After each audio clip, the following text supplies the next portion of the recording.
Hi hello ನಾನಿಲ್ಲಿ tomato ಗೊಜ್ಜು ಹೇಗೆ ಮಾಡೋದು ಅಂತ ತೋರಿಸ್ತಾ ಇದ್ದೀನಿ.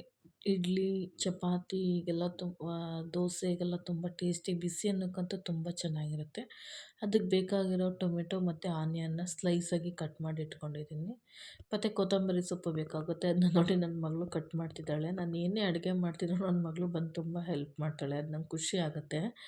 ಒಂದು ಬಾಣಲಿಯಲ್ಲಿ ಸ್ವಲ್ಪ ಎಣ್ಣೆ ಹಾಕ್ಕೊಂಡು ಆನಿಯನ್ನ ಆಲ್ರೆಡಿ ಸ್ಲೈಸಾಗಿ ಕಟ್ ಮಾಡಿ ಇಟ್ಕೊಂಡಿದ್ದೀನಲ್ಲ, ಆನಿಯನ್ನು ಮತ್ತು ಮಾಮೂಲಿ ಒಗ್ಗರಣೆ ಹಾಕ್ಕೊಬೇಕು. ಬಾಣಲಿಲಿ ಎಣ್ಣೆ ಹಾಕಿ ಸಾಸಿವೆ, ಕರಿಬೇವಿನ ಸೊಪ್ಪು ಹಾಕಿ ಆನಿಯನ್ ಹಾಕಿ ನೀಟಾಗಿ ಫ್ರೈ ಮಾಡ್ಕೊಬೇಕು. ಆನಿಯನ್ ಸ್ವಲ್ಪ ಎಣ್ಣೆಲಿ ಬೆಂದ್ರೇ ಅದು ತಿನ್ನಬೇಕಾದ್ರೆ ನಾಲ್ಗೆಗೆ ಸಿಕ್ಕಿದಾಗ ಅದು ಟೇಸ್ಟಿಯಾಗಿ ಸಿಗುತ್ತೆ. ಅದಕ್ಕೆ ಆನಿಯನ್ನ ಸ್ವಲ್ಪ ನೀಟಾಗಿ ಫ್ರೈ ಮಾಡ್ಕೊಬೇಕು. 1-2 ನಿಮಿಷ ಆದರೂ ನೀಟಾಗಿ ಎಣ್ಣೆಲಿ ಹುರ್ಕೊಬೇಕು. ಅದು ಎಣ್ಣೆ ನೀಟಾಗಿ ಫ್ರೈ ಆದರೆ ಟೇಸ್ಟ್ ಬರೋದು.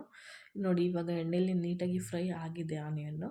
ಮತ್ತು ಕಟ್ ಮಾಡಿ ಇಟ್ಕೊಂಡಿರೋಂಥ ಟೊಮೆಟೊನ ಹಾಕಬೇಕು. ಟೊಮೆಟೋನ ಹಾಕಿ ಆದಮೇಲೆ ಸ್ವಲ್ಪ ಉಪ್ಪು, ರುಚಿಗೆ ತಕ್ಕಷ್ಟು ಉಪ್ಪನ್ನ ಹಾಕಿ, ಕೊತ್ತಂಬರಿ ಸೊಪ್ಪನ್ನ ಹಾಕಿ ನೀಟಾಗಿ ಅದನ್ನ ಮೀಡಿಯಮ್ ಫ್ಲೇಮಲ್ಲಿ, ಸ್ಲೋ ಫ್ಲೇಮಲ್ಲಿ ಇಟ್ಟು ನೀಟಾಗಿ ಸಾಫ್ಟ್ ಆಗೋ ರೀತಿ ಟೊಮೆಟೊನ ಇದು ಮಾಡಬೇಕು. ಇಲ್ಲ ಹೈ ಫ್ಲೇಮಲ್ಲಿಟ್ಟರೆ ಟೊಮೊಟೊ ಎಲ್ಲ ಫುಲ್ ಸೀದೋಗ್ಬಿಡುತ್ತೆ. ಲೋ ಫ್ಲೇಮಲ್ಲಿಟ್ಟು ಲಿಡ್ ಕ್ಲೋಸ್ ಮಾಡಿದ್ರೆ ಸಾಕು, ಅದು ಸಾಫ್ಟಾಗಿ ಬೆಂದ್ಕೊಳ್ಳುತ್ತೆ ಟೊಮೊಟೊ. ನೋಡಿ ಈಗ ನಾನು ಲಿಡ್ ಕ್ಲೋಸ್ ಮಾಡಿ 1-2 ನಿಮಿಷ ಬೇಯಿಸಿದ್ರೆ ಅದು ಆಲ್ರೆಡಿ ಸಾಫ್ಟಾಗಿ ಹೀಗಾಗುತ್ತೆ. ಆಮೇಲೆ ಸೌಟು ಅನ್ನೋದು ಕೈಯ್ಯ ತೊಗೊಂಡು ನೀಟಾಗಿ ಹೀಗೆ ಸ್ಮ್ಯಾಶ್ ಮಾಡ್ಕೋಬೇಕು. ಸೌಟಲ್ಲೇ ನೀಟಾಗಿ ಸ್ಮ್ಯಾಶ್ ಮಾಡ್ಕೊಂಡಾದ್ಮೇಲೆ ಇದಕ್ಕೆ ಮನೇಲೇ ಮಾಡಿಟ್ಕೊಂಡಿರೋಂಥ ಸಾಂಬಾರು ಪೌಡ್ರ್ ಹಾಕ್ಕೊತಾ ಇದ್ದೀನಿ.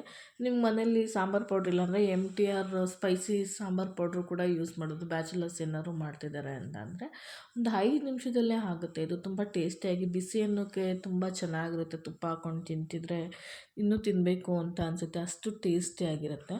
ಅದಕ್ಕೋಸ್ಕರ ಟೊಮೆಟೊ ಎಲ್ಲ ಸಾಫ್ಟ್ ಆದಮೇಲೆ 1 ಸ್ಪೂನಷ್ಟು ಹಾಕ್ಕೊಂಡು, ಜಾಸ್ತಿ ನೀರು ಹಾಕ್ಕೊಬಾರ್ದು. ನೀರು ಹಾಕ್ಕೊಂಡ್ರೆ ಅದು ಟೊಮೊಟೊ ಸಾಂಬಾರು ಥರ ಆಗಿಬಿಡುತ್ತೆ, ರುಚಿ ಫುಲ್ಲು ಟೇಸ್ಟೆಲ್ಲ ಕೆಟ್ಟೋಗ್ಬಿಡುತ್ತೆ. ಅದಕ್ಕೆ ನೀರನ್ನ ನೋಡಿಕೊಂಡು ಸ್ವಲ್ಪನೇ ಹಾಕ್ಕೊಂಡು ಕುದಿಸ್ಕೋಬೇಕು. ಜಾಸ್ತಿ ಹಾಕಿದ್ರೆ ಟೇಸ್ಟ್ ಹೋಗಿಬಿಡುತ್ತೆ. ನೋಡ್ಕೊಂಡು ಹಾಕ್ಕೋಬೇಕು ನೀರು. ಇದರಲ್ಲಿ ಅಳತೆ ಮಾಡ್ಕೊಳ್ಳೋದೇ ಇರೋದು.